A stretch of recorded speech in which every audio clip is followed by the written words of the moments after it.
안녕하십니까 여러분. 고사성어 시간이요. 좋은 이유는 단 하나죠. 왜 좋을까요? 그것은 옛사람의 사실적 생활 속에서 느낀 실감나는 지혜이기 때문이에요. 우리가 어떠한 일을 겪었을 때 그 겪은 것이 나한테 지혜로 작용하지 않으면 아무 소용이 없습니다. 고통이나 고난이나 슬픔이 나한테 좋은 지혜를 주지 않으면 그것은 계속적인 고통일 뿐입니다. 그런데 그 속에서 지혜를 느끼고 그 지혜로 인하여서 다음 것을 대비한다면 그것은 절대 고통이나 괴로움이나 슬픔이 아닙니다. 그것은 아름다움을 향한 걸음이요 이슬일 뿐입니다. 왜 제가 이런 이야기를 하냐면요. 지금 여러분이 공부하는 시간이나 지금 여러분이 행여 힘든 일이 있나요? 그것은 다시 바뀌어지는 어느 과정의 하나의 지혜로 남아야 됩니다. 고사성어는 그런 지혜를 여러분에게 사실적으로 이야기해 주죠. 오늘 금의 야행이라는 표현 알아봐야 됩니다. 아무리 내가 잘해도 남이 알아주지 않을 때 쓰는 표현이에요. 그런데 이것도 황후 장군이 만들어낸 표현이라는 거 아십니까? 24살에 천하를 호령하기 위해서 나아갔다가 30살에 죽은 이 황후 장군이 금의 야행이라는 표현을 썼습니다. 너무나도 멋진 비유예요. 내가 아무리 잘해도 남이 알아주지 않아요. 밤새 아주 야근을 하고 무언가 열심히 작성을 했어요. 다음날 왔더니 아무도 안 알아줘요. 열받죠. 그렇죠? 그럴 때 내가 읊을 수 있는 시 하나 있다면 이런 표현 쓰면 됩니다. 비단 옷을 입고 밤길을 가는 것과 같으니 누가 알아줄 사람이 있겠는가. 부기불기 고향 여의수 야행하니 수지지자로다. 이런 표현입니다. 이것을 황후 장군이 읊었습니다. 그러면 그 속으로 들어가기 위해서 낮자 한번 밟고 건너가야 되겠죠. 징검다리니까요. 같이 보겠습니다. 비단금자입니다. 우리 이거는요. 금방무늬를 놓은 비단이란 뜻이죠. 이게 비단백자니까요. 한마디로 말해서 금처럼 아름답고 빛나는 고운 비단이라는 데서 원뜻은 아름다울 금. 그러다가 나중에는 비단금으로 쓰인 그런 글자입니다.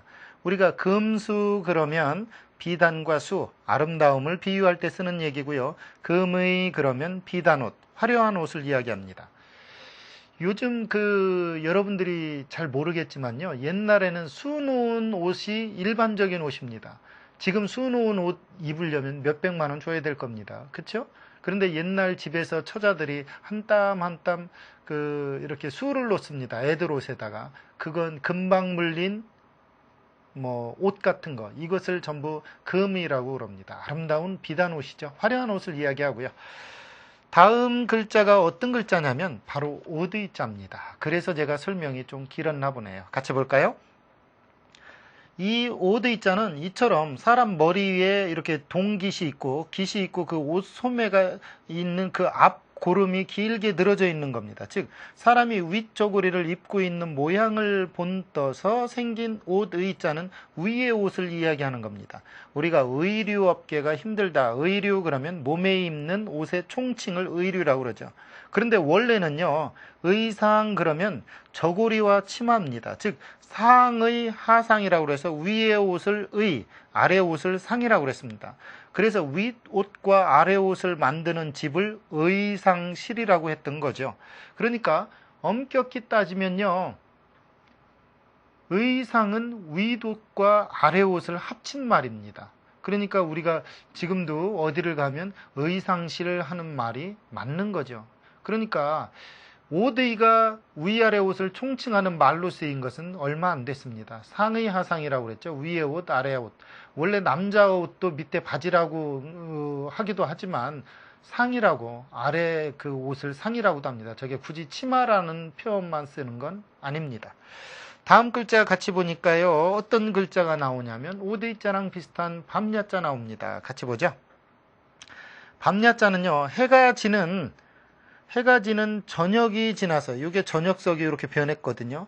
해가 지는 저녁이 지나면 또 여기 이렇게 바뀝니다. 또 밤이 온다는 데서 저녁이 되면 또 밤이 되고 밤이 되면 또 새벽이 되죠. 이렇게 순환의 고리 중에서 저녁이 지나고 또 되는 것이 뭐냐? 밤이라는 얘기예요. 그래서 밤야자입니다. 우리 야경 그러면 밤의 경치, 야근 그러면 밤에 근무하는 걸 야근이라고 그러죠. 이 밤야자는 어원적으로 보면 저녁이 지나고 또 오는 거예요. 저녁이 지나고 또 오는 게 밤이잖아요. 저녁과 새벽 틀리고요. 밤과 낮이 틀리죠. 꼭 알아둬야 되는 거. 아침, 점심, 저녁이 틀립니다. 우리가 가끔 야 저녁에 만나자와 밤에 만나자는 완전히 틀립니다. 저녁은 저녁밥 먹을 즈음이지만 그저 달뜨기 즈음이지만 밤야는 확실히 그 저녁이 지나간 후에 오는 것이 밤입니다. 그런 의미에서 우리가 요즘 야행성 밤에 활동하는 사람들이 많이 늘었다고 그래요. 되도록이면 천지자연과 같이 있는 게 좋습니다. 뭐냐? 양기가 있을 때 돌고 음기가 있을 때 움츠려 있는 게 맞습니다. 그게 더 그 자연에 맞습니다. 그 다음 글자 한번 알아보도록 하죠. 이 글자는 단일행이라는 글자입니다. 같이 볼까요? 원래는요, 왼발과 오른발이죠. 사람이 왼발과 오른발을 움직여서 어떻게 다니는 거예요? 번갈아 움직여 다니는 데서 단일행자죠. 그래서 이것을 단일행, 갈행이라고도 해요. 우리가 그런데 음이 항으로도 읽힐 수 있다는 거 잘 알아둬야 돼요. 우리가 행로 그러면 길, 세상을 살아가는 길을 행로라고 그래요. 그 다음에 행실 그러면 행동에 드러나는 품행을 행실이라고 그래요. 그런데 우리가 저거를 항렬이 어떻게 되느냐? 저기다 벌릴 열자를 쓰면 행렬이라고 읽기도 하지만 항렬이라고 그래요. 너는 저분과 항렬이 어떻게 되느냐? 예, 사촌지간입니다. 할 때는 항으로 읽힌다는 거 잘 알아둬야 될 겁니다. 물론 이건 대입시험에도 났었던 문제이기도 하고요. 지금까지 배운 내자, 금의 야행, 과연 어떤 문법 형태를 가졌을까요? 같이 보도록 하죠. 비당금 오드이. 원래는 이 오드이자가 옷을 입다라는 동사로 쓰이기도 합니다. 그래서 비단을 입다 이 말이에요. 비단 옷을 입다. 그리고 야행 그러면 밤길을 다니다. 그러니까 비단과 밤을 강조하기 위해서 서술어 목적어를 목적어 서술어로 도치된 두 개의 단문이 합쳐진 복문입니다. 즉 비단 옷을 입고서 밤길을 다니다. 이것은 사기 황후본기에 나와 있는 그런 이야기입니다. 여러분, 지금은 밤길에 다녀도 옷이 어떤 옷인지 다 보이죠. 그런데 옛날에는요, 달이 안 뜬 날에 옷을 아무리 화려하게 입고 나돌아다닌들 걸어가는 사람이 알아볼 재간이 없습니다. 무슨 옷 입었는지 모른다는 얘기예요. 아무리 내가 잘했어도 남이 알아주지 않는 경우를 왜 금의 야행이라고 그랬냐면 이런 이야기 때문에 그렇습니다. 황후 때문에 그래요. 어떤 것이 있느냐면 황후는 그의 할아버지 황현이 옛날에 진시황에 의해서 죽었다는 사실 하나만으로 그 복수의 일념으로 진나라에 유적이 있었던 곳은 모두 불태웁니다. 그래서 그 유명한 말도 있죠. 그 3달 동안 불에 탔었다는 아방궁 같은 사건도 누가 일으킨 거냐면 전부 다 이 황후 장군이 일으킨 거예요. 한때 이 황후는 진나라 창고에 쌓인 그 금은보화와 어여쁜 여자들을 모조리 싣고 불타버린 함영을 떠나 다시 동쪽으로 향할 때 한생이란 사람이 황후에게 이렇게 표현을 합니다. 관중 땅은 진나라 땅을 얘기해요. 험한 산천이 사방을 막아 있고 땅이 비옥하기 때문에 여기에 도읍을 정하면 천하를 휘어잡을 수 있다. 그렇기 때문에 당신 자꾸 이 함양 땅 버리고 딴 데로 가지 말아라. 그러니까 황후의 그 눈에 비친 함양 진나라 땅이거든요. 자기가 불을 살렸고 성벽을 다 무너뜨린 그곳에 있고 싶은 생각이 없잖아요. 황량하고 을친스럽기까지 한 그 땅에 있기가 싫어가지고 자기가 그 지금 이렇게 천하를 호령하고 있는 이 모습을 고향 땅 사람에게 자랑하고 싶습니다. 그래가지고서 이런 표현을 합니다.